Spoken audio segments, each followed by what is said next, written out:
The White House today unveiled a new immigration plan that will increase expulsions at the U.S.-Mexico border.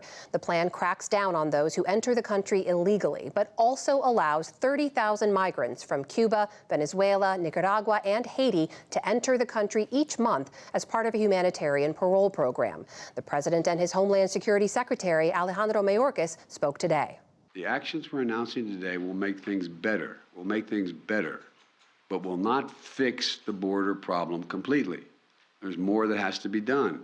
If individuals from these countries attempt to cross the U.S. border without authorization, or the Mexico or Panama borders, after today, they will not be eligible for this new legal pathway. So the message is clear. Individuals should stay where they are and apply for these processes from there.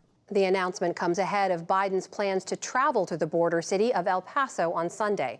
Joining me now is Krish O'Mara Vignarajah, President and CEO of the Lutheran Immigration and Refugee Service. Krish, welcome back. Thanks for joining us. As you well know, the Biden administration is grappling with record numbers at the U.S. southern border. You heard President Biden say these actions will make it better. Do you agree? It's a mixed bag. Expanding pathways at a time of unprecedented global need is certainly a worthwhile effort, so we're grateful to see the expanded use of humanitarian parole.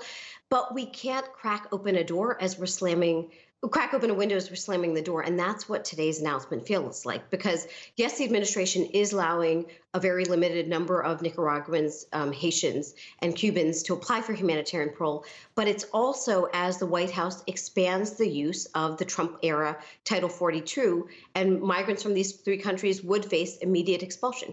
That Title 42 is something they have been trying to end, right? But they have been forced to keep it in place under a Supreme Court ruling. So what do you suggest they do? They can't defy the Supreme Court, right?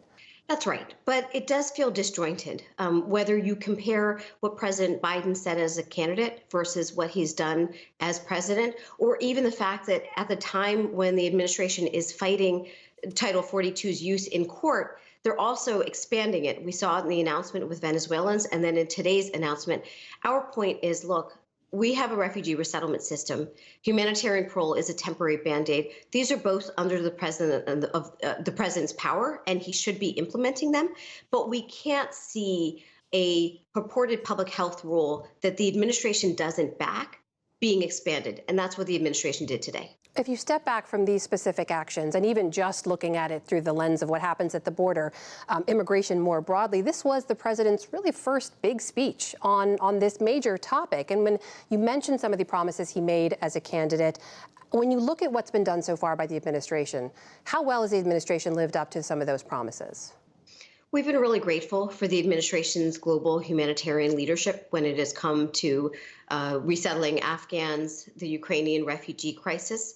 But the truth is, in terms of actually meeting their pledge, I think there's still room for improvement. Even in this announcement, first the administration had a message of don't come to migrants. This seems like the 2.0 version, which is the carrot and stick approach. But that approach really only works when people have a choice to choose the carrot before they face the stick. And I think that there are some parts of the announcement today that are not tethered in reality. We're talking about migrants who are fleeing for their lives.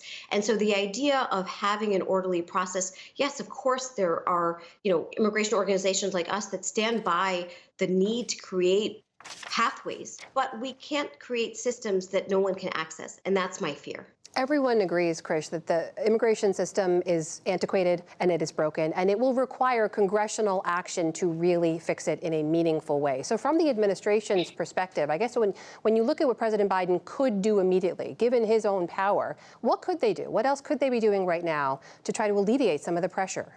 There's announcements and there's execution.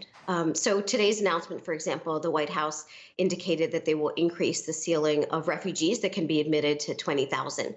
But both this year and last year, the White House has only been able to resettle a maximum of 2,500. So that's just an example of Does the administration prioritize the rebuilding or the building of the infrastructure?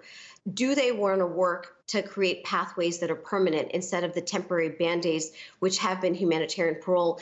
And do we want to have a system that doesn't just privilege certain nationalities or privilege people who have a U.S. sponsor?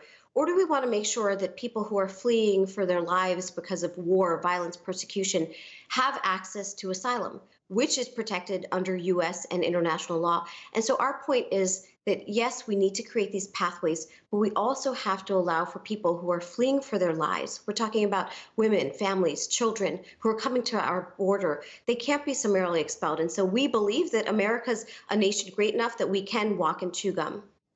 Immigration is certainly something we're going to be hearing a lot more about, especially as the president makes a trip there this weekend. That is Krish Omara Vignarajah, president and CEO of the Lutheran Immigration and Refugee Service. Thank you. Thanks for having me.